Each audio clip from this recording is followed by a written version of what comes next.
Welcome to the first code challenge in my CSS crash course. This crash course spanned 3 videos. They're in the playlist that's in the description, and it's part of my full stack web developer roadmap series where I take you from complete beginner to deploying your first full stack web application. So that involves learning JavaScript, HTML, CSS, and a whole host of other things. If you want to learn more about that, check this video out. It gives a great introduction of what the series is all about. All right, I don't want to waste any more time. Let's jump in. This is what we're going to be building here. It's going to be a nice way to practice a lot of those basic CSS and HTML skills that we've just learned. There's nothing crazy going on here, but it will give us that good opportunity. It looks like we've got a few different font styles, font weights, a little bit of color in here, and then even a button down here that we can style and maybe add a pseudo class hover effect to. So it'll be a great comprehensive introduction to writing HTML and CSS. This code challenge comes from the Frontend Mentor website, which is a great resource that you can scroll down and see a bunch of professional web designs for different things that will challenge you to use different skills in HTML, CSS, and JavaScript. The one that I picked here is rather simple. It's kind of on the easier side of this, but we are going to walk through a couple others. So as you see this grid and the crowdfunding product page, those two will be coming up in future video challenges. For this video, I've purposely not looked at this yet and figured out how I'm going to do it. So this is completely raw and uncut. I really want to just show you my thought process. We talked about this 4-step system for writing HTML and CSS in the actual CSS crash course, and I really want to apply this and walk you through my thought process of how I take a design such as this one and think about how do I lay it out, how do I style it, and what resources am I using to do so. I'm not the best at writing HTML and CSS in the world, far from it.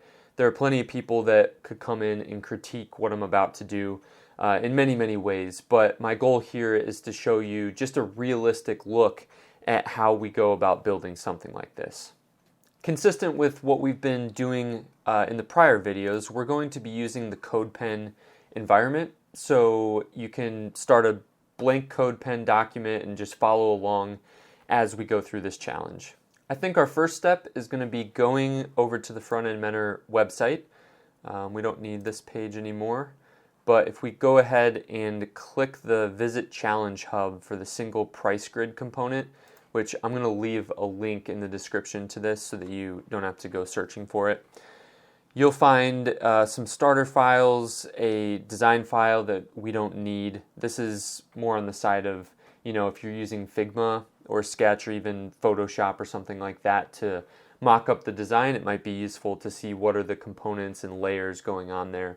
But like I said in the crash course, this is not about graphic design or wireframing.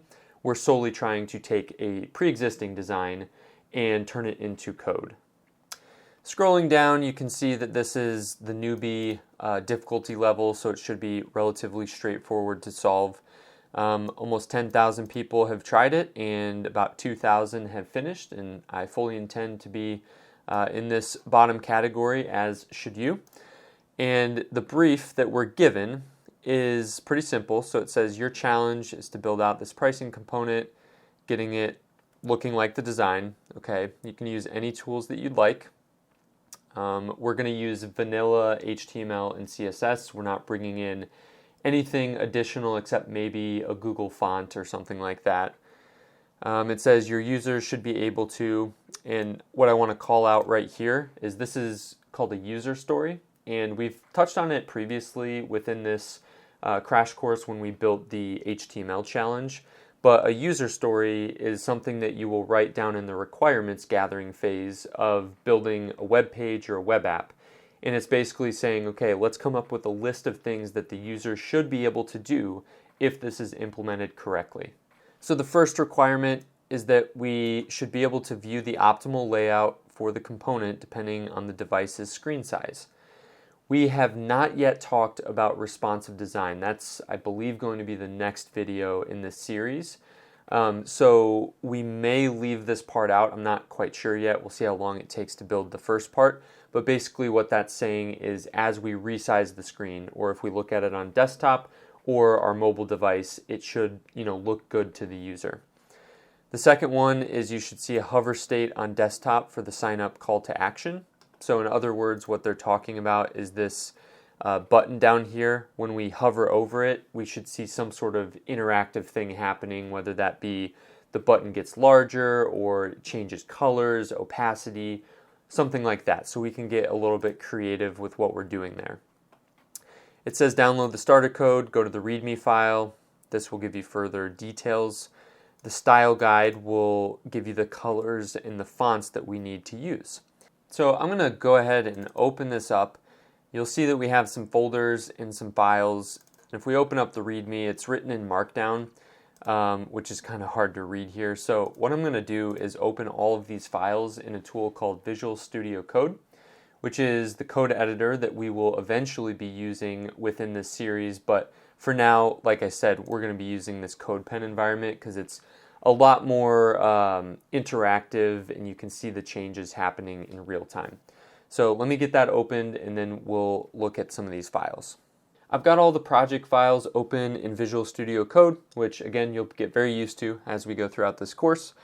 But basically, we're just using it to see the files for now. And if we open up README, you'll see that it's written in Markdown.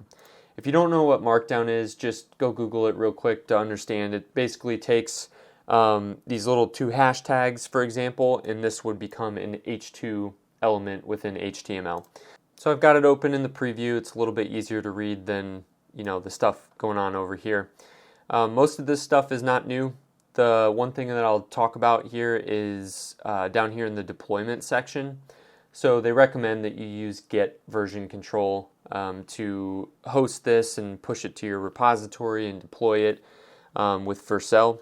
Now we're going to just put this up on GitHub pages, and we're not going to actually be using the Git utility because we haven't covered that in the series yet. But I do want to, give you a way to see it live on the internet, and GitHub Pages is a really simple way to do that. I'll show you exactly how that works, but it will not be the focus of this tutorial. The style guide, we don't really need to go through this all that much right now, but we'll be referring back to it when we have to figure out, okay, what font are we going to use? How large is this card going to be? And what colors are we putting in there? So this will be a good reference. So let's close that out. And I think everything else looks like we have design. These are just preview images to reference. And then images, we just have a favicon, which is going to be kind of up in the browser tab. And finally, we have this git ignore file, which has to do with the Git version control utility. We're not going to talk about that. And then finally, an index.html, which has some predefined HTML boilerplate to start with. But once again, we're going to be using CodePen instead of doing that just because it's a little bit more interactive for us. All right, let's get started coding this thing. So once again, we'll go back to this 4-step system for writing HTML and CSS. And for this, I use this 4-step system on a component-by-component basis. So in our case, we're just building this simple card, so we can pretty much use it one time through. But if we had a much larger project, we'd kind of iterate and do this process multiple times. So the first thing is, how do I want to arrange these HTML elements on the page? That is basically talking about this design right here. So how do I want to design it? We've already have that done for us, so we can go to step 2. How do I make this arrangement look using HTML? So the way that we can figure that out is primarily by experience, just knowing how you can write HTML that will be turned into something like this. But I'm going to walk you through my thought process and just kind of start to give you that experience. So just taking a look at this design, the first thing that I'm thinking about is, how do I lay this out with HTML? So what are the container elements that I need to use? And as we talked about, a div element is a great, container type element. So what I'm thinking about is there's probably going to be 4 main containers that we're looking at from a high level. The first one's going to be the entire design itself. So that will be one div. Then we'll have something for this white box right here, the bottom left box, and then the bottom right box. So really what we're going to be looking at is something like this, and excuse my poor drawing, I'm using a mouse, so this is kind of tough. But if we break it out like this, and then we draw something around it, this top one is going to be a div, and then we'll have another div here, and we'll have a div here, and a div here. So we're going to have 4 in total, and that's going to represent our entire design. As we move down to this bottom left section, which will be contained in a div, it's going to be a little bit trickier than this top one because of this part right here. So you see how we have some text and some more text styled right next to each other horizontally. And as we know, elements are block elements by default usually, so we're going to have to find a way to lay that out so that they're both on the same line and they have 2 different styles. So that'll be interesting to see how we do that. And then finally at the bottom we've got a button which we'll spend a little bit of extra time on because we need to have a hover effect on it. And then in the bottom right we have a pretty straightforward design where we just have a heading, and then it looks like an unstyled list. So it's not necessarily paragraph text, it looks like this is a list without bullet points. So I'll show you exactly how to do that. And then finally, we have some different colors throughout, but that's not really related to this step. So we've gone through steps 1 and steps 2. So what I'm going to do is actually take step number 2 and lay this out with HTML as we just talked about. So I've got my design here on the right and my code pen here on the left. So let's go ahead and start with this. The first thing that I'm going to do is make a main div that we're going to call the container, or more descriptively, we'll call it the card, because this is what we call a pricing card. Card is just terminology for something that's like all contained within a box. Then furthermore, I said that we're going to have 3 more divs. So let's lay that out, and we're going to give, I don't know, we'll call it an ID. So maybe let's be more specific with everything here because we're only making 1 card. In a real CSS project, you might want to make a card design and then apply it to 1 class that you can, use with multiple elements. But for here, we can just use IDs and be super specific. So we have a card, then we have the top section, and then we'll come down, make yet another div. This is going to be the bottom left section. I'm just being super descriptive here. And then furthermore, we're going to have a bottom right section. So let me expand this so that we can really see what we're dealing with. It's not going to show anything on the screen yet because we haven't put anything in these divs. But one thing that I just noticed that we probably should be doing is this bottom right section here, we probably should wrap that in another div just because they're horizontally next to each other. So really what we can visualize this as is we've got 1 section up here, and then we have 1 section down here, and then within that we have 2 more sections like that. So over here in our HTML, we're going to wrap these 2 in a div. So let me take the bottom 2 sections and put those in a div as well, and make sure that we have some good indentation so that we can see exactly what's going on pretty easily. Let's give this one an ID, so we'll just say bottom section. So if you look at this on the right, my extremely messy design, we have this top section, which is this big box, and then at the bottom we have the bottom section, which is the big box surrounding these 2 little boxes. And then the 2 boxes down here are represented by the bottom left section and the bottom right section. And then everything is encompassed, this is getting extremely messy, with a card right here. Alright, so let me go ahead and disable this so that we don't have all that drawing there, but you can kind of see how this layout is going to map over to this design. At this point, let's put something in here so that we can start seeing this come to life. At the moment, we have an empty web page because we've got a bunch of div elements or containers that we've laid out, but there's nothing in them. So what goes in these sections? Let's start with the top section. So right here, contained within this single div. And what we're going to put in there is, it looks like a heading. So that looks to me somewhat like we'll call it an H2 heading, and it says join our community. So that will be our first heading right there. And of course, this is not going to look anything like the card at the beginning. We're going to use CSS styles to make this a lot prettier in just a second. We'll come down here, and this looks like maybe an H4 heading that says 30-day hassle-free money-back guarantee. All right, so that is the second part, and then the third part is going to be some paragraph text. So gain access to our full library, and I'm going to stop talking so we can speed through this. All right, so we've got our top section already created. And once again, it looks nothing like the top section over here, but we will get there in due time. Now we'll come down to these other sections here. So we need to finish the bottom left section, which we're going to put in this div right here. And then the bottom right will be going in this div. So with the bottom left section, it looks like we have an H4 tag, so similar to how we use for the 30-day hassle-free money-back guarantee. We'll go ahead and use that same one for the monthly subscription because it looks close. We can always change it later. So we'll put in monthly subscription.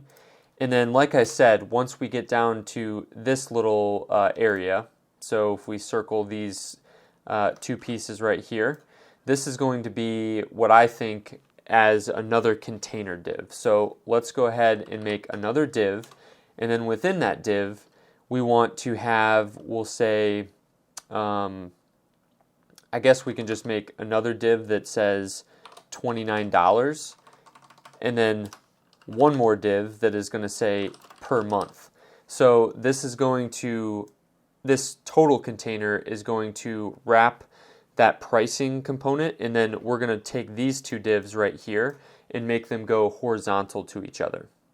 As you can see, they're block elements, so they're breaking to new lines, but you'll see how this comes in handy in a little bit. So let's go to the next part, get rid of these lines here, and you can see that after the pricing, it gives us a small text down here, so we'll put a paragraph, and we'll say full access for less than $1 a day. And then finally, at the very bottom, let's space this out once more, we're going to need a button that says sign up. And you'll see that this button comes on the page here. And then finally, this is where it gets a little bit confusing since we haven't added any CSS yet. But this container on the far right is going to be next to the container that we just created. But for the time being, since everything is a block element by default, it's going to go right under here. So let me go ahead and write this out. It looks like we're using the same kind of header here, so we'll stick with the H4 and say why us. And then down here, as I said, you could interpret this as paragraph text. You could make a bunch of paragraph text that breaks to new lines, or we could just make a list and then take the bullet points out later with CSS. So that's what I'm going to do. I'm going to make an unordered list, and then each list item is going to be what we're seeing on each line.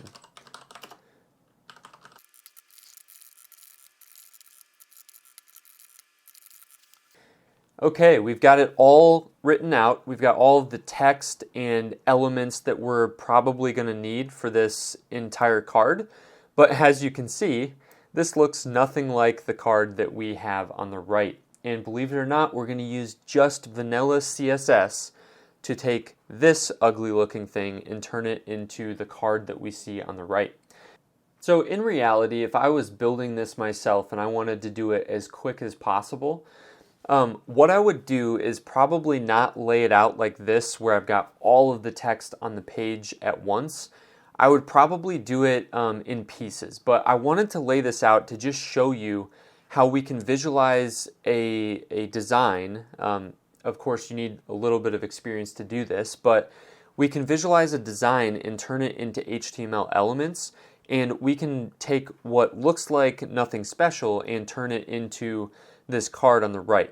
But let me go ahead and walk you through what I would do in real life. So I've basically created a clone of this. And what we're going to do here is we're going to delete all of that text that we just put in here.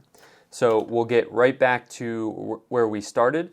And as you can see, we have just the layout that we had created earlier, where we have the whole card, we have the top section, bottom section, and then the subsections within those. And realistically, what I would do, first off, just to get everything laid out on the page correctly, is start giving some dimensions and some borders on this so that we can visualize it. And then I would put in the actual text elements. So let's go ahead and do that real quick, and you'll see exactly what I mean. So if we were to come back to this 4-step process, this step number 2 can involve some CSS, as I'm about to show you. So we'll open up the CSS pane, and what we want to first do is target the overall card. So to do that with an ID, you use that hashtag and then supply the ID. And now what I'm going to do is just give it some sort of width and height, and also tack on a border so that we can see it on the page. So let's go ahead and give it a width of 200 pixels and a height of 200 pixels. And then a border will be 1 pixel solid red. So now you're starting to see, and I'm going to actually make this 3 pixels so we can see it better. You'll see just a basic container on the page. Now the next thing I want to do is go see what the specifications for the size of this main card is, because this outer container we're calling card should be the total dimensions. So if we go back to Visual Studio Code and see our specifications, so we're in the style guide right now, it says that the designs were created to the following widths. So like I said, we're not going to be getting into responsive design in this tutorial. So if you were to look at the desktop design, it looks like this, and that's what we're creating. But there's also a mobile design, which you can see has a slightly different layout. And in real life, what we would be doing is we'd be designing on desktop to look like that, and then when we resize the page, so as we resize the page in our CodePen environment, we would expect this design to change. But for this one, we're staying simple since we haven't learned about responsive design yet, and we're just creating this one right here. So the specification for that desktop is going to be 1440 pixels. But if we came to CodePen and we gave it a width of, say, 1440 pixels, it's going to go completely off the page. So we're going to take a little bit of liberty here and make our own design based on the size of our CodePen editor, which I'm guessing is going to be around, we'll call it 700 pixels maybe. That's a pretty good size. We're probably going to want to give ourselves some width here to work with. So let's make it 600 pixels, which is going to give us all of this space right here. And then for the height, we're just going to eyeball it because they haven't specified exactly what that height should be. So let's look at the desktop design again. You can generally grasp the aspect ratio here, and you can tell that we're off by a little bit. So let's maybe throw this up to 350 pixels. And that looks like generally the aspect ratio that we're dealing with right here. So nothing perfect, but it's going to get us close. Now the next step, since we have our main container laid out and we just see it visibly, we're going to do the same thing with each of the sections. So you can see that we have our top section, which we can come down into our CSS and target. And for this section, we're going to give it a width of 100% because we want it to be filling up the entire space of its main container.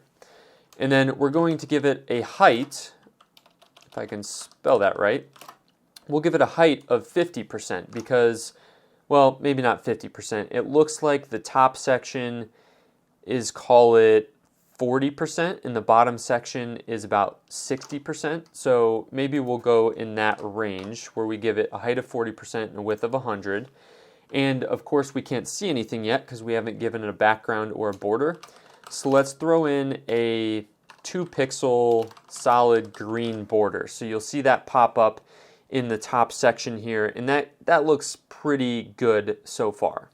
Now there's one problem that we're seeing already that I want to fix right off the bat before we get any further.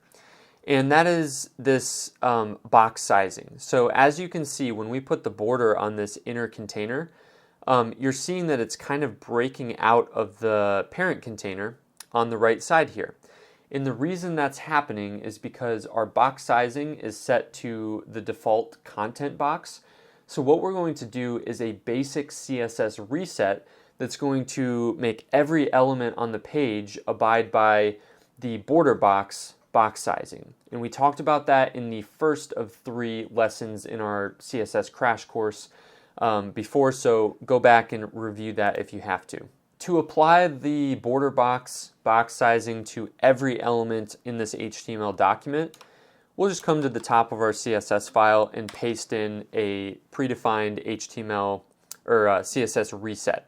So we're saying on the total document, we want the box sizing to be border box, which will, as you see, it will make this box go within its container.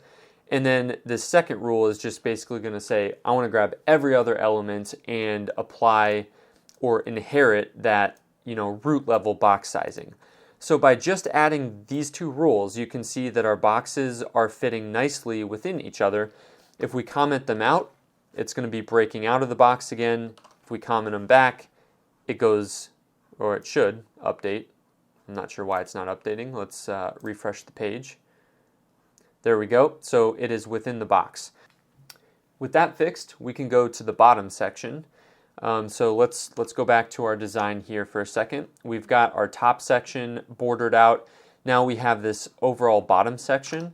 So we will write a CSS rule to target the bottom section div, which is right here. So you can see the bottom section, which has the 2 subsections within it.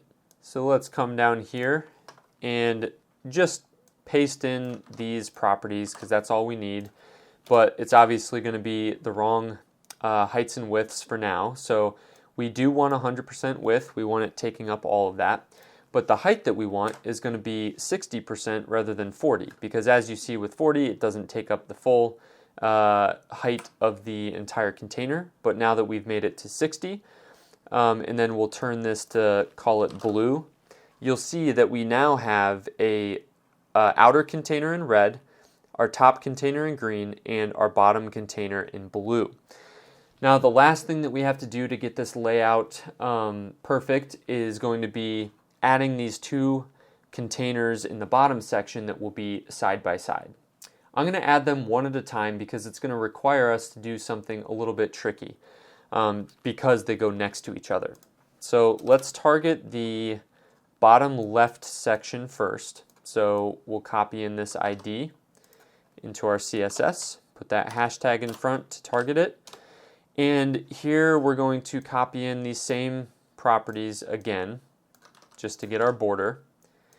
Now this is going to be incorrect at the moment because we're giving it a width of 100%, but really what we want is a width of 50% because we want that to take up the first half, and then the height that we want is going to be 100%. Now I'm using these percentages because we have these already broken out within their containers. So let's put a different color on here.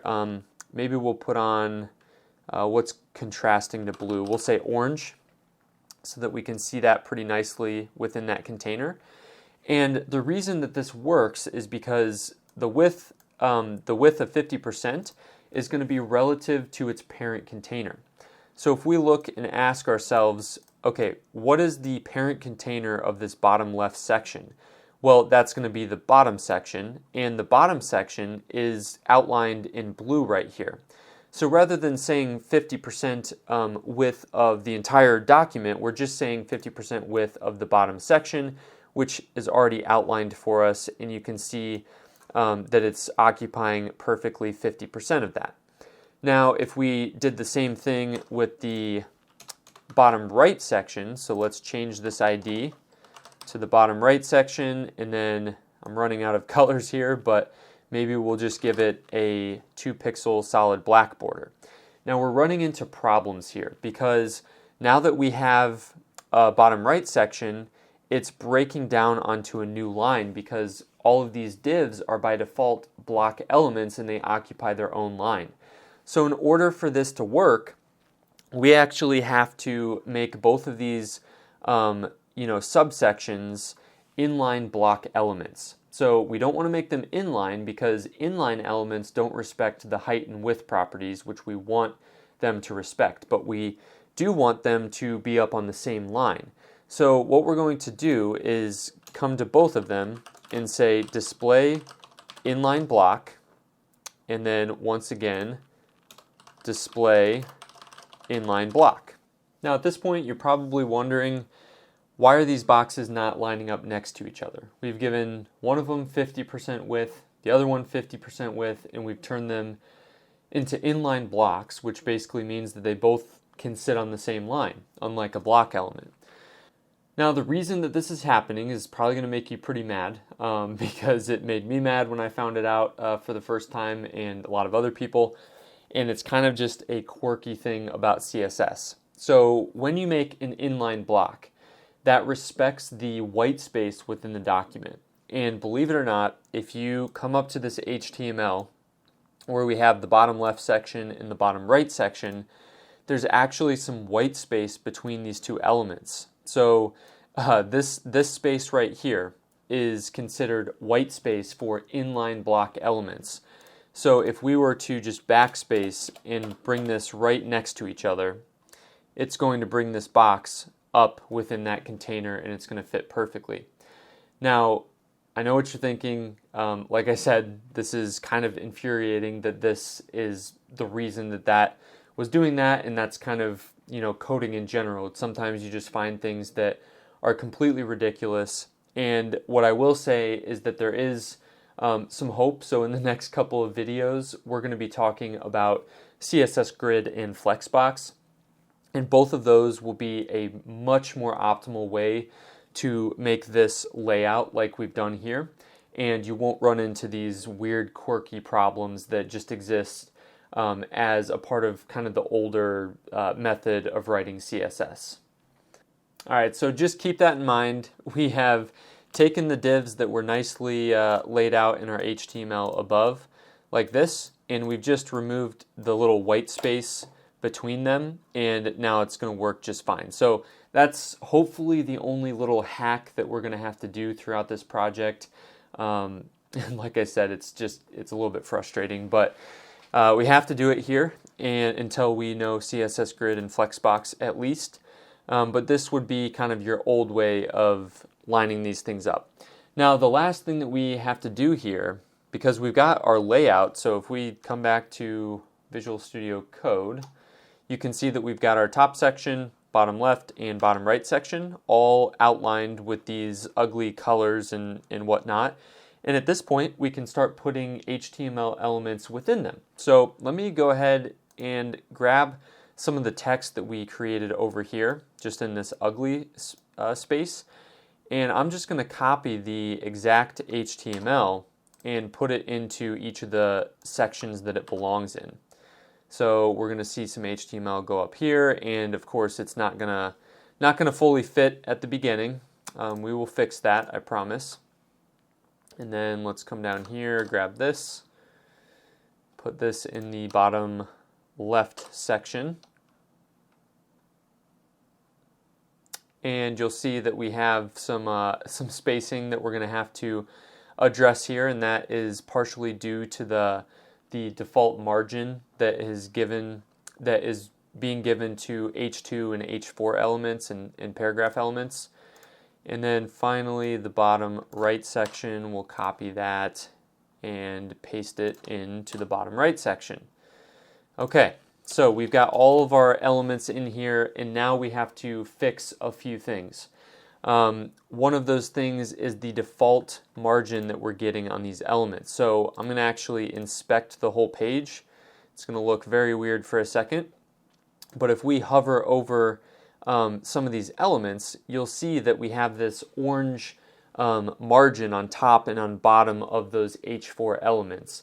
And that is because it's just a browser default. It's something that just happens by default. And if we go over to this page, you can see that all of our text is spaced out pretty nicely, and that is because of those browser defaults. But obviously over here, we don't want them to be in effect because we want our document to have no spacing around. We want to add our own spacing. So all we have to do is come up to the top and to our CSS reset, where we're just resetting default properties. I'm just going to grab the H2 element and the H4 element that we have, as well as the paragraph element, and give it a margin of 0. So hopefully that will fix a few things. You can see that we have no spacing around here. All right, the last problem we're dealing with here, it looks like we've got all of our text without default spacing, so that's nice. And the last thing that we're worrying about is this orange box, which is oddly just sitting there floating in space. And if you were to right click and inspect this, and you start clicking around, looking at this, there's not going to be any obvious reason why this is sitting down here. There's no margin or padding or anything going on here. So you kind of have to ask yourself, well, what is going on? And from experience, I just know that when you have an inline block element, it follows different rules than a block element. And there are different properties that will allow you to modify how those rules are applying to your HTML. Now, that's kind of similar to all CSS. So when you change display properties and box sizing, there's just different rules of the game. So if we were to come over to the MDN documentation and type in vertical align, this is going to show us a property, and it says the vertical align CSS property sets vertical alignment of an inline block or table cell box. So this does not apply at all to block elements, which is the default type of HTML element for pretty much everything. But what it does is it basically says, this is a pretty good visual right here, if you have two inline block elements that are sitting right next to each other on the same line, they can be aligned at different vertical positions. And by default, I'm not sure exactly what the default is here, probably the baseline or something like that. But anyways, we want to make sure that this gets the top alignment, because if we come back to our challenge here, we want these two inline blocks to basically lock up to the top border of their container. So if we go into each of the sections, and for the bottom left section that's behaving oddly, if we type in vertical align and then say top, it's going to bring it right back up and snap it to the top edge of its container. Now the bottom right section just so happens to snap up there naturally, but let's go ahead and add the vertical align top for consistency's sake, and this will also snap that to the top. So at this point, it looks like we have a nicely laid out card, and although it is pretty ugly, we've got everything that we need, all of the content in there, and we've got the layout that we need. So at this point, it's all about styling. So in our 4-step process, we looked at number 1. That was just looking at the design. In some cases, you'd actually do the designing. In step 2, we asked ourselves, how do we lay that out with HTML? So we templated everything out. Now in step 3, we have to ask, how can I use CSS to achieve the layout that I want? And that's exactly what we did here. We just used a few basic CSS properties to put some borders and really visualize the card component that we're trying to create. And now finally, how should we style each element? And this is kind of the fun part where our ugly layout example is going to turn into what we see in this example, a nice styled card. So I think the first thing that I want to do, let me go back to my example here. Since this is just called layout example, let's copy all the HTML here into our original code pen. And of course, all of the CSS will copy in there too. So this should get us back to where we were there, and I can go ahead and close this out. So we've just got this one example, and I think what the next step here is going to be is to get these background colors put in there. So we're going to start to get something that doesn't look so ugly. So just looking at the colors, let's just drop these into Google because I'm really not sure. Just they're saying cyan, bright yellow, light gray, and a grayish blue, and to be completely honest, I don't know what that refers to here. It looks like this might be the yellow. Not sure where the gray is. Maybe this text right here. Let's go ahead and type those into Google real quick. So we'll go RGB, and there should be something RGB to hex maybe. Okay, this is what we're looking for, just the color picker on Google. And all we have to do is go back to our style guide, and let's see what this cyan color is. So we'll paste in these values right here. I'm not sure why they're giving us HSL values because I really haven't used those all that much in web development. You usually stick to hex and RGB, but they are. So let's go ahead and convert those to something a little bit easier to use. So we'll grab a hex color here, and let me just replace this just so we have a reference. And then let's paste in the HSL for this yellow color that we're working with, which to me looks more green. Maybe I'm colorblind, who knows. Go for those hex values at the end here, just for reference. And then we'll do the same thing for the remainder, because I like working in hex, and I've never really worked with HSL. So we'll go back and put these in here. Now to me, when I look at this, these the bottom left and bottom right boxes, they look like different colors to me. This one looks like just a lighter version of the left. And in the style guide, I'm not so sure that they've given us two of those options. So if we came in and looked at the cyan color, so let me paste that in here. It looks like that would be the bottom left color that we're dealing with, or maybe even the bottom right color. So what I'm going to do is just drag this so that we have different colors. Maybe I'm missing something here, but let me just drag this so that we get a little bit lighter color that we can work with.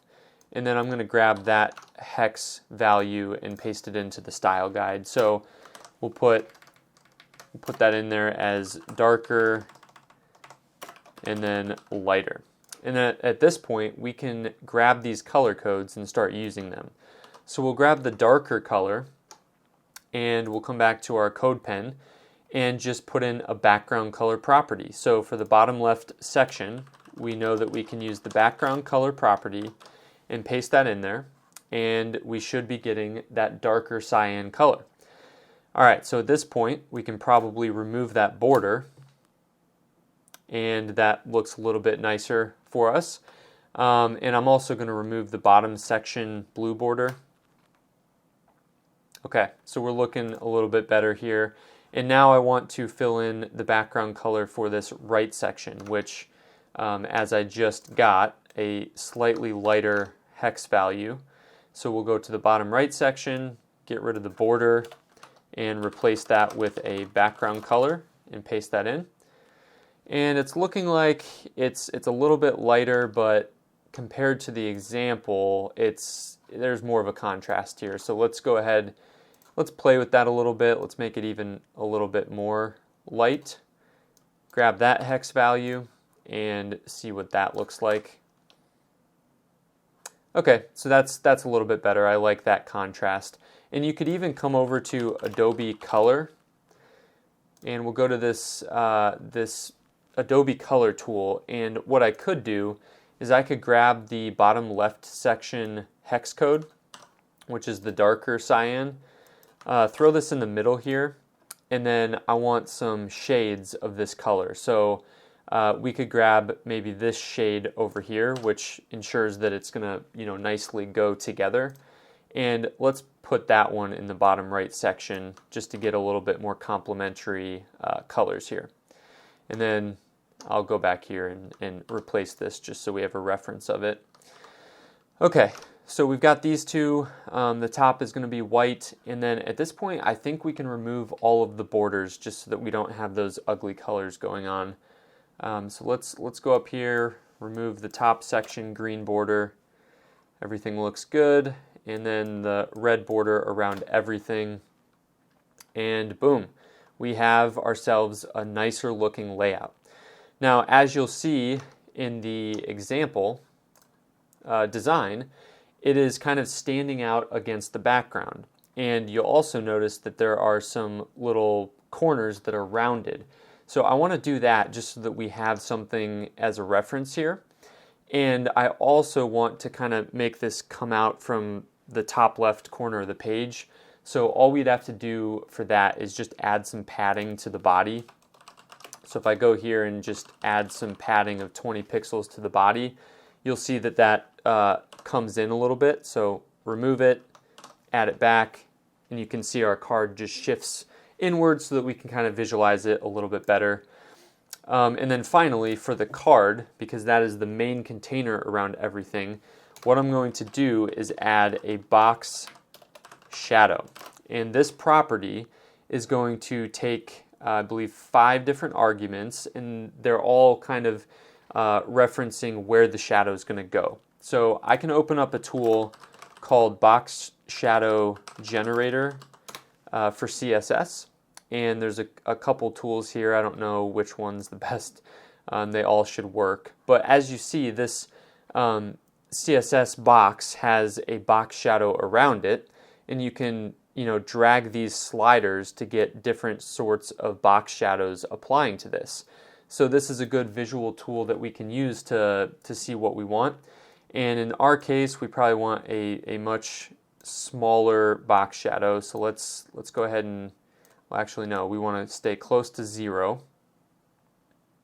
So we'll go around 4 pixels and maybe 3 pixels or something like that, and make the blur radius a little bit smaller, and the opacity that we want, let's make it down to like 0.2 or around that area, maybe a little bit more. I think that looks pretty good. So the codes that we need, it's showing us that we need to paste in all of these. These WebKit and Moz box shadows are just for like other browser support. We don't necessarily need them. So I'm just going to copy in this rule right here, and we'll paste it in to the card. And now you're going to see around the edges, we're starting to get a defined edge to our card. So let's go back to our design, and you can see that we're getting a little bit closer here. What I want to do is round the corners now. So all we have to do is say on the main card, we say we want a border radius of, call it 5 pixels.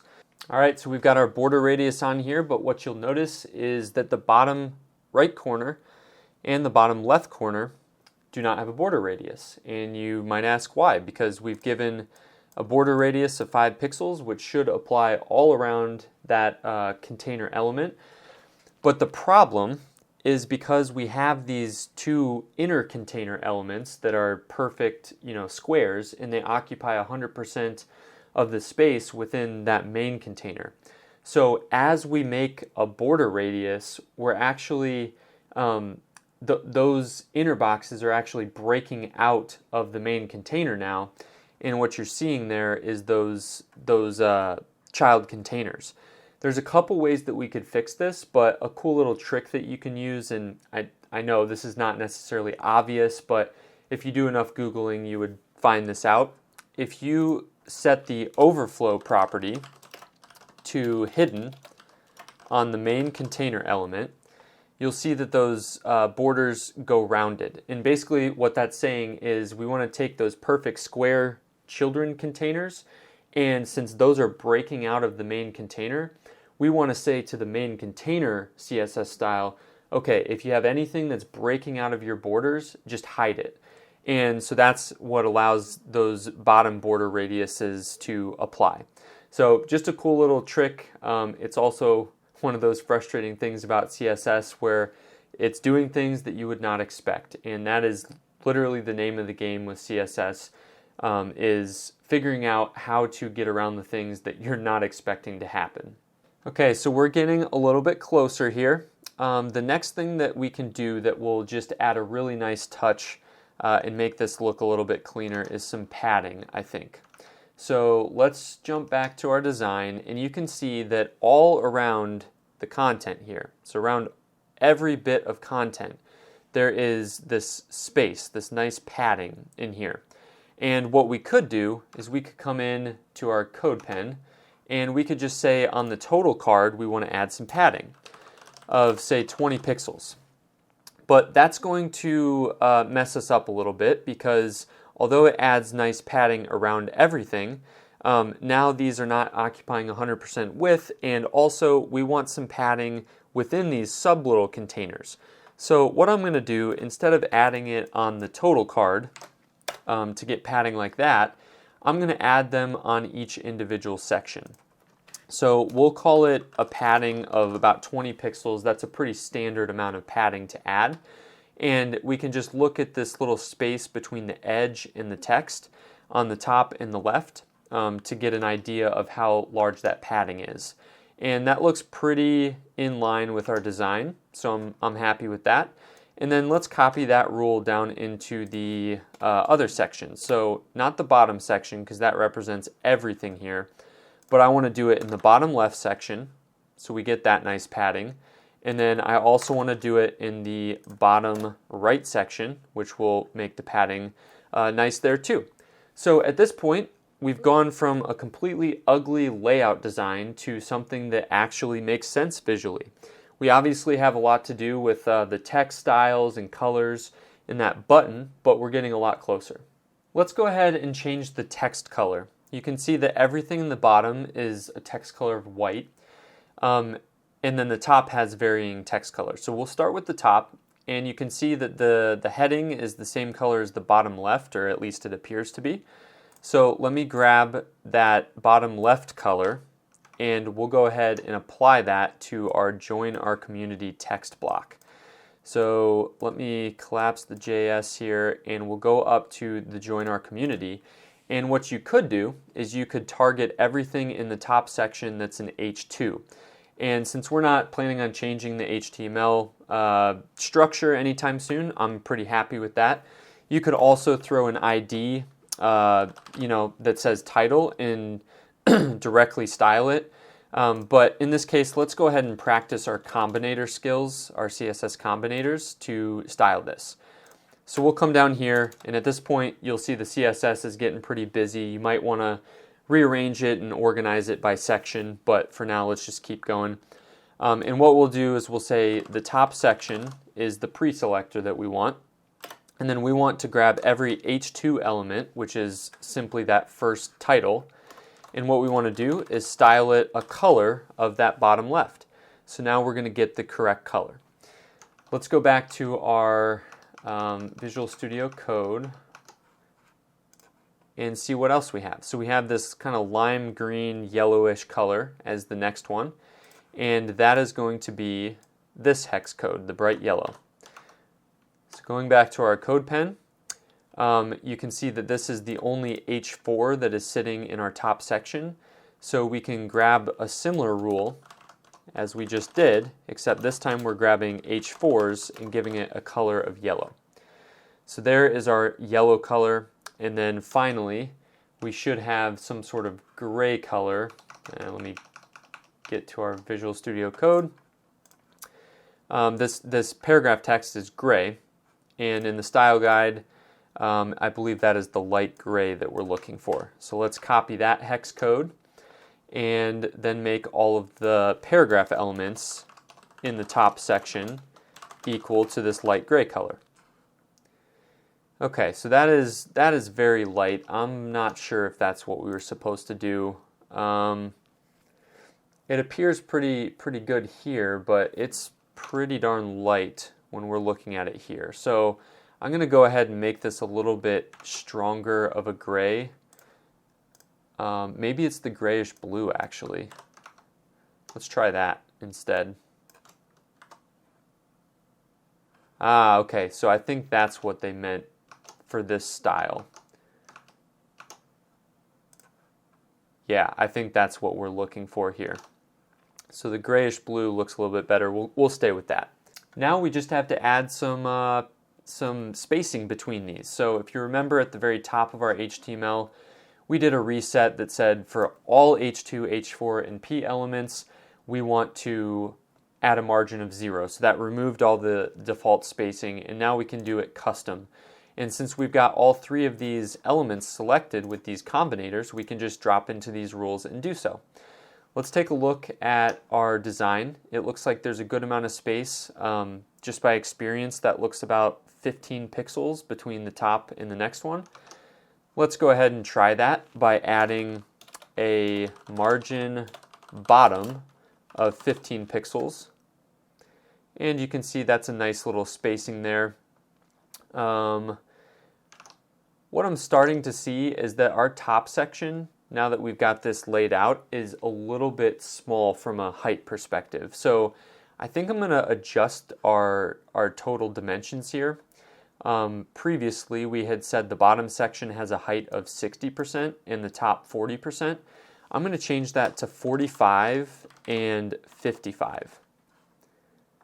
And you'll see now we have a little bit more realistic breakout between the 2 sections. I'm pretty happy with that. So the last thing we need to do now that we made that change is add some spacing between these 2 text elements, and then we've already got some padding at the bottom. So we'll go down to our rule of the H4 and add a margin on the bottom of 10 pixels, which seems about right. So comparing that up, I think we're getting pretty close. And now that I'm looking at it, we might actually need a little bit more padding around this than we've given it. So let's go to the top section, wherever we did that, and let's increase that padding to, say, 25 pixels. And that looks a little bit better for us, and then we'll go ahead and update that to 25 pixels in the other 2 spots that we had added that.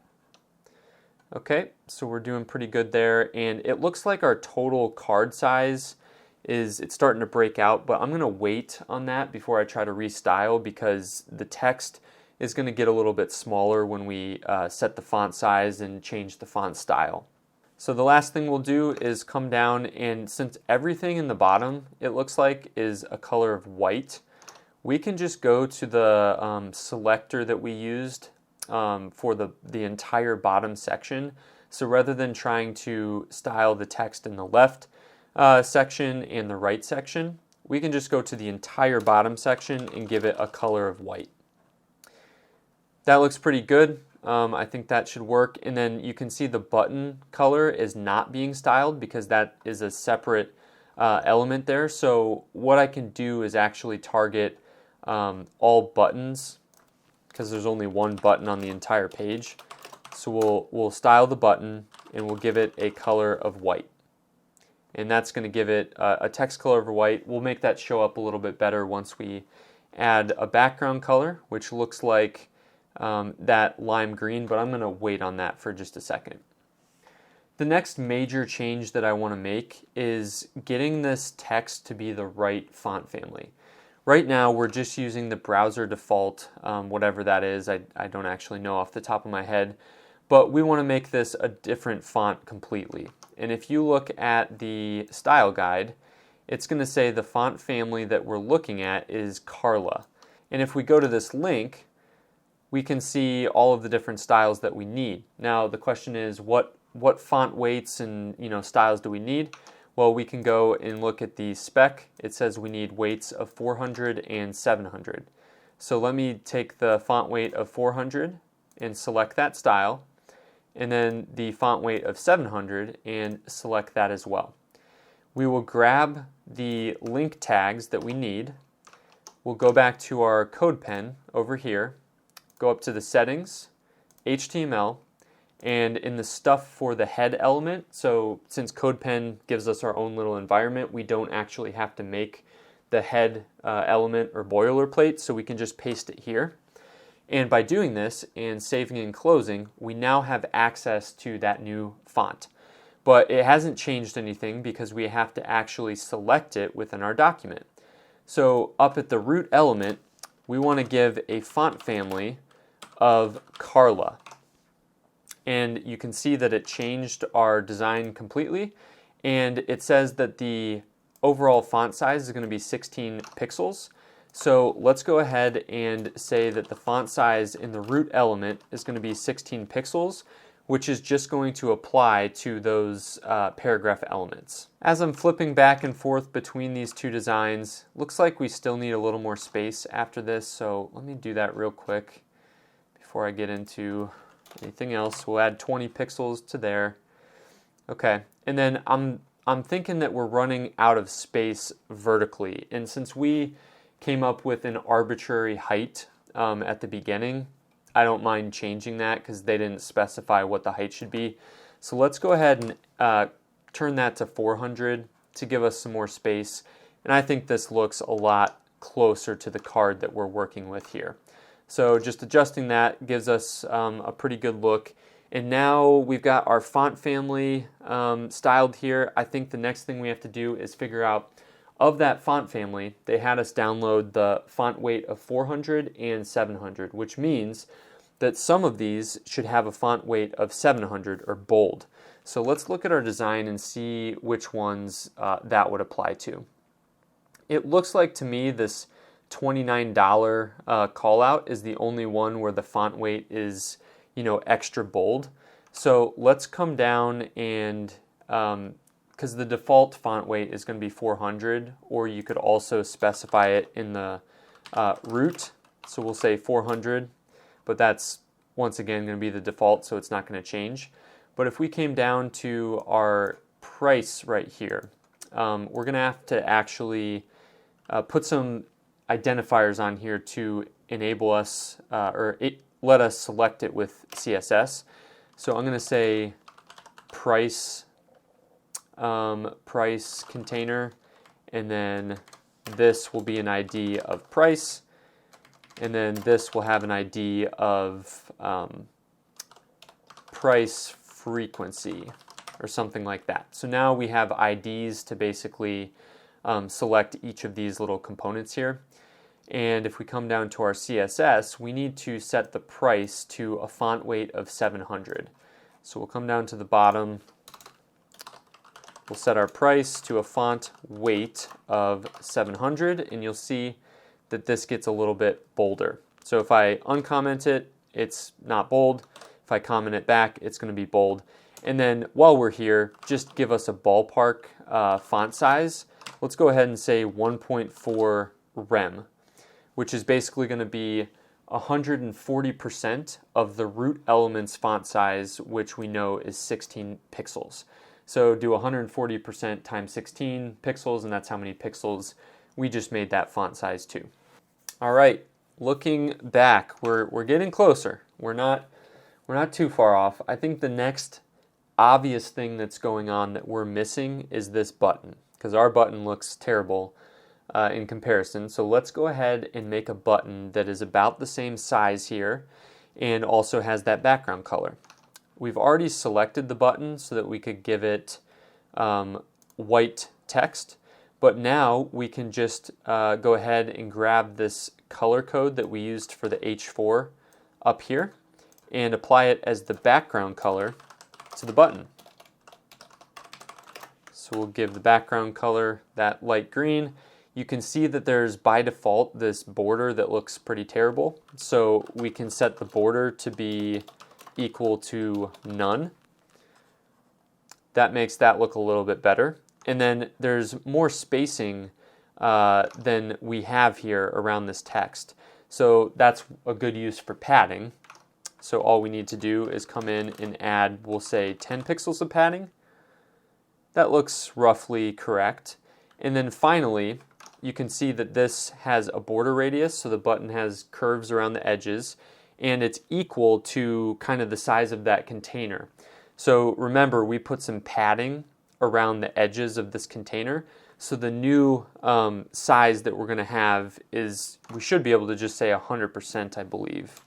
So let's say the width, it's going to be 100%, and yes, that's going to get us equal to that parent container. So at this point, we just need to add a border radius of, call it 5 pixels, and I think our button is looking pretty good. So it looks like we're a little bit wider than this right here, but I'm not too worried about that. We have the perspective pretty good, and the most important part is that it's 100% of the container. So I think at this point we have all of the colors in place. Let's just check that. Yes, we do. So we have all of the colors that we need, and our font family is correct. Now we just need to do two more things. We need to get the font sizes and font weights a little bit better, and then we also need to get everything spaced out in this price and the frequency horizontal to each other. I'm going to go ahead and say that this top section is completely done. It's not, perfectly aligned with this design, but it's very close. And part of this is we're looking at a much larger version of this, so we're never going to get it like exactly perfectly. It's just not worth our time. But down here, let's go ahead and start working on this bottom left box. So this monthly subscription, that looks okay, maybe a little bit heavy in font, but I'm not too worried about it. But there needs to be some space between it and the price. So let's target this right here and put a margin at the bottom of it. And the way we can do that is go find in the HTML the tag that we want, so the bottom left section, and like we did in the top section, we can just target individual elements. So we'll target that, and then we want to use a combinator to say that we want to target the H4 potentially. Let's see what we have here. So we have the monthly subscription as an H4, and that's the only H4 in this entire section, so we're pretty safe to target it with the combinator. And now we want to give it a margin on the bottom of, call it 20 pixels. I think that's pretty good, maybe a little much, so maybe we'll go with something like, not 5, but 15 pixels. Okay, I like that. And now the next part is we're going to take this per month and drag it up onto the line that the $29 is on. So to do that, we once again target the bottom left section, or actually no, we're not going to target that. We now have this individual price container so that we can work specifically with this layout. And what I want to do is grab the price frequency right here. So we'll target the price frequency, and I want to display this as an inline block because I want it to come up on that line next to the $29. And at the moment, it's not doing it because the $29 is not an inline block. So we can target both of those. We can say price frequency and the actual price to both be inline blocks. And now they're coming onto the same line. And since we have both of those elements within this div container, the price container, we can just say on the entire price container that we want a margin on the bottom of, call it 20 or 10 pixels. What you'll see here is that the per month is kind of aligned to the bottom of this $29. In a quick way to do this, if we were using Flexbox, this would be super easy. But a kind of a quick hack to change this is set the position of this element to relative, which then allows us to basically, if you remember from the first video of the CSS crash course, we talked about how relatively positioned elements, you can set them basically relative to themselves. So if we give it the top property, and then we want to bring it upwards, so we basically want to do a negative amount of pixels, and we say we want to bring it up maybe 3 pixels, you'll see that that per month kind of goes up a little bit. So watch the per month, and I'm going to comment this out. It's going to go back to the bottom, and then I'm going to put it back in there, and it goes up to the middle. So I kind of like how that's sitting. And then furthermore, on that price frequency, the font size should be a little bit smaller. So we'll give it 0.8 rem. So that's a little bit closer. And then you'll also see that it has a little bit more space between the $29, and it's also a little bit lighter. So it's not quite as punchy of a white color. So all we would have to do here is maybe give it a not transparency, but we could give it an opacity of maybe 0.8. And that makes it a little bit lighter for us, maybe even 0.7. Okay, I like that. And then finally a margin to the left of it of maybe 5 pixels. And you can see that spaces it over to the right. So I'm pretty happy with how we've got that spaced out. That's relatively close in style and position. And I like the size of the $29. So I think we're done with that little subcomponent of the top of the bottom left container. Next up are full access for less than $1 a day. That's a little bit large in my opinion, because it looks like this text is even a little bit smaller than this paragraph text up here. So we probably want to make this a little bit smaller in relation to the paragraph text. The way that we'll do that is this is the only paragraph element within the bottom left section. So once again, we will grab the bottom left section and maybe even just copy this rule right below here and target all P elements, which will be a single element, and give it a font size of maybe 0.9 rem units. And that gives us a nice size. Maybe we'll make it even a little bit smaller, so 80% of the original text size of 16 pixels. And then finally, we just have to bring this button all the way down to the bottom. So we have a couple ways of doing this, but one of those ways would be, taking this P element and just putting a margin on the bottom of maybe 40 pixels, and that should bring the button down. Now flipping between these two, I'm seeing that these text right here is kind of in the middle of the top and the button. So I'm going to change a few of these alignments here. I think we need a little bit more margin below the monthly subscription. So let's add maybe 25 pixels instead of 15. And that gives us a nice little layout there. So it's not perfect, not exactly the same, but it is fairly close, and we've gotten all of the functional and layouts pretty good here. So at this point, I think we're done with the top, we're done with the bottom left, and now we just have the bottom right, which should be relatively simple to do. So the Why Us piece is already pretty good. I like how that's sitting. It's in alignment with monthly subscription, same size as it, so that's good. And now we just need to take the bullet points off of our list item and align those two to the left of each other. So let's see how we would do this. So to really show you what's going on here, let's open up the Chrome DevTools and try to just rearrange this so that we can see everything. It's a little bit weird debugging HTML and CSS in a CodePen environment because you've got all these different windows open. But really what this right side elements is doing is looking at this HTML page. So if we were to click this selector up here and come down and grab the entire list that we're looking at, you'll immediately see that there is some sort of padding and margin around this list by default. So the margin is fine, that doesn't bother me at all. But that green little box on the left side of all of the text is some default padding that is added to list, because generally you want those lists to kind of be indented from the main text. So that's what you would want.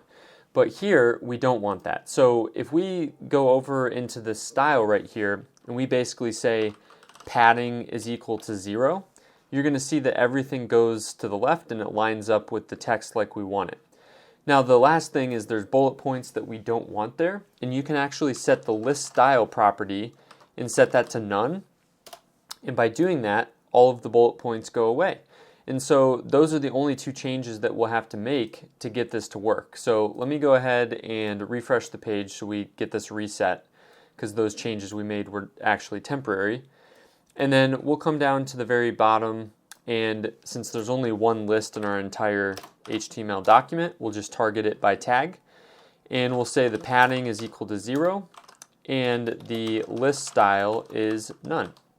So we've removed the list styling by using this attribute or property, and removed the padding on the left, so it's all lining up just like our design here. But what we are missing is this looks a little bit smaller, and it also isn't so such an intense white color. So it looks like the opacity of it might be a little bit lower, similar to this per month piece of text. So all we need to do there is say font size, and we'll bring it down to, what did we say this one was? 0.8 rem, so 80% of the root element size, or 80% times 16 pixels. And then we can bring the opacity down to 0.8 as well. And I think that looks pretty good there. It's not exact, but it's pretty much in line with everything. At this point, I think we're pretty much done. The only remaining item that I can think of is this button right here. So the button is currently not doing anything when we hover over it, and I want to change that, especially because that was part of the requirements. So here's our button styles in this block right here. And in order to style it on hover, we need to give it the pseudo class of hover. And once we do that, this was something that we talked about in, I think, the first lesson of the crash course. And the first thing that we always want to do on hover is change the cursor to a pointer. So you can see how the cursor changes as I hover over this button. And that's just to indicate to the user that, hey, you can click on this. So from here, we also probably want to change the color when we hover over it because the cursor is not obvious enough. So we could just take this background color right here that's already on the button and make it a little bit lighter or a little bit darker. So let's grab that hex code and bring it into our color wheel of Adobe Color. And let's just see if we can find like a shade of this that would work. I think something like maybe this one on the right would be okay.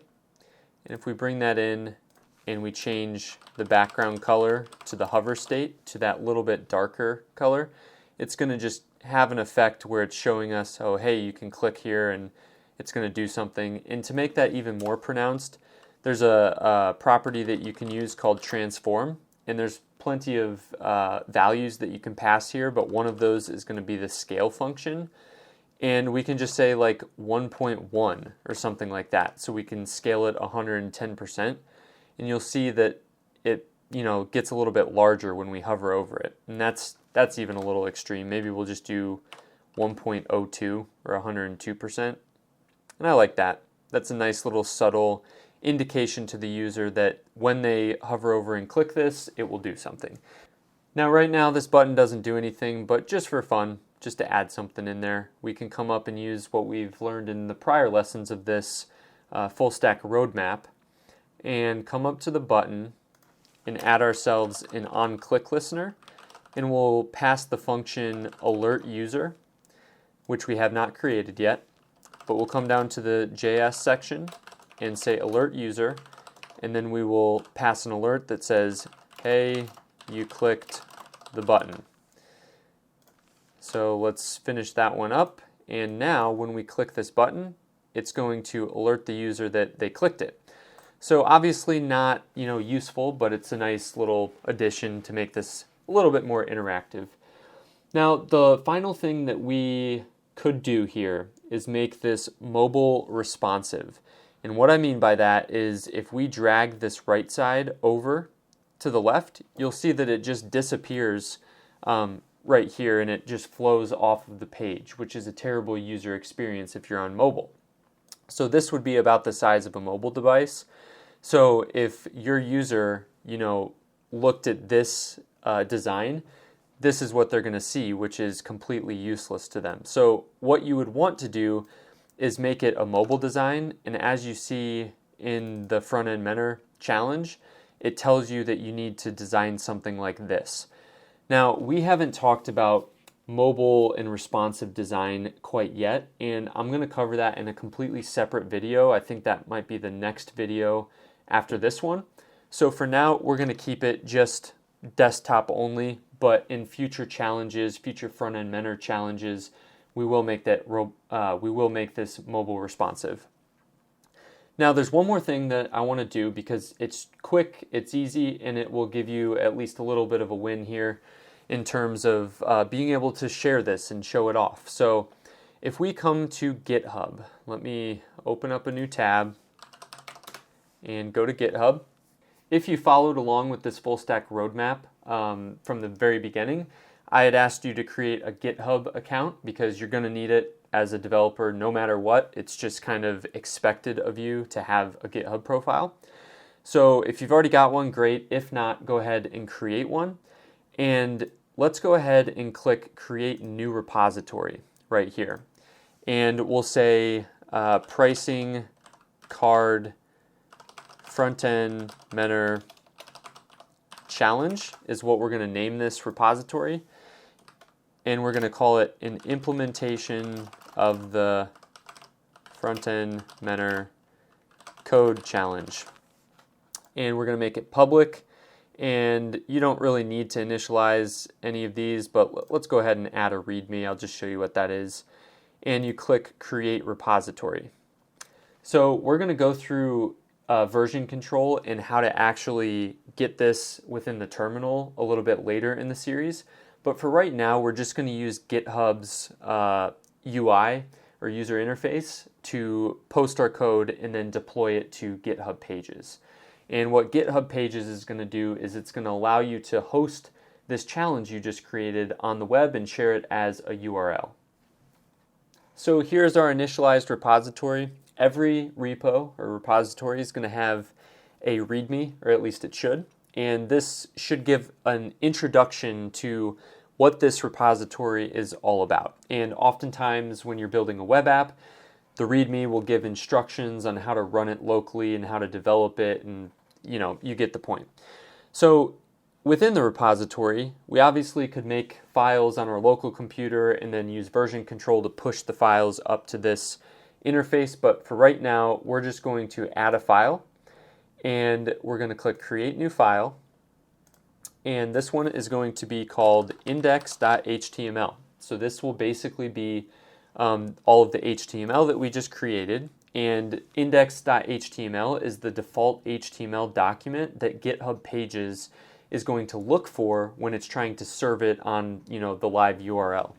So it needs to be named this, and from here, if you were to go back to our HTML and copy it all and paste it in here, we have the body section implemented. But since CodePen already implements the head tag and the body tag, that's not going to be here. So we need to add those pieces in order for this to work. So the first thing that I'm going to do, or actually let's come back and write out that structure. So basically, we'll come to the top and we'll say that we need an HTML tag, and we'll copy this one and put it at the very bottom. And then furthermore, let me zoom in a little bit so you can see what I'm working on. And then after this, we will need the head tag, and we'll call it my front end, or no, we'll say pricing card will be the title, which is going to show up in this little tab when we're viewing it live. And then we'll close out the head tag. We'll come back to this in just a second to add those fonts that we put in. And then we've got the body tag, which is going to be closed all the way down here at the bottom. And then lastly, let's just indent everything to a proper level. And now you can see that we've wrapped everything together in this HTML. The last thing we're going to need to do here is link up all of the style sheets and the fonts. So if we go back to our pricing card, go to Settings, HTML, we're going to need all of that stuff that we had in the head, and we're going to put that right after the title. So you can see we have these two link tags, and then furthermore, we're going to have to link up our CSS style sheet that we'll put in just a second. So the way that we do that is another link tag, and I believe the href is going to be style.css, which we're going to create in just a second, and this will be a style sheet. So we'll close that off, and what this means is basically I want you to pull in the file called style.css in the directory that is basically hosting this index.html file. You'll see what that means in just a second. So for now, let's go ahead and commit this new file. and go down to add another file. And this one is going to be style.css, which is what I just talked about, how we linked up to that within our HTML. And from here, we should be able to just paste in all of this CSS right here that we had created. So nothing else to do here. We can just go ahead and commit that file.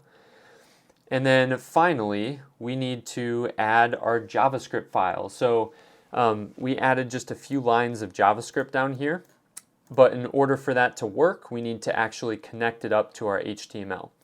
And the way that we're going to do that is go back to our HTML file, click Edit, and then come down to the bottom of the body, and this is where we need to have our script tag. To do that, we just type out a script tag, which is not self-closing. There's actually two pieces to it, and we need to give it a source. And we're going to say, let's say just index.js is what we're going to call our JavaScript document. So commit those changes. I believe that should work so long as we go to the main file here, or the main directory, and add that JavaScript file. So we need to name this index.js as we just referred to in our HTML. And then we should be able to paste in that function that we created and commit the file. From here, this is a complete repository, I believe, unless I missed something, but we'll find out in a second. Now, the only thing that we need to do is add another branch. Now, this is a little bit complex. We're getting into version control branching, but basically the rule here within GitHub is if you make a branch called gh-pages or GitHub pages, it's automatically going to look for, the index.html file on that different branch, and it's going to deploy it automatically for you. So it does a lot of the heavy lifting, and you can, for now, kind of just think of it as behind the scenes magic, but we will later learn how this all works. So we're going to create a branch called GitHub pages, and we're going to create it from the main branch. So it's going to copy all the files over. Okay, so at this point, we've got all of our files in GitHub pages, and if I did everything correctly, which usually does not happen in coding, it should show up down on this GitHub pages link. So let's see if we click View Deployment.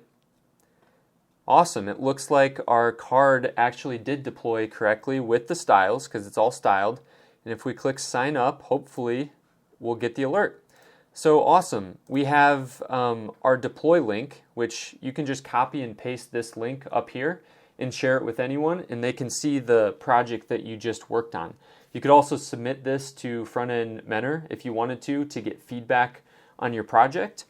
So awesome, we've got something deployed and shareable.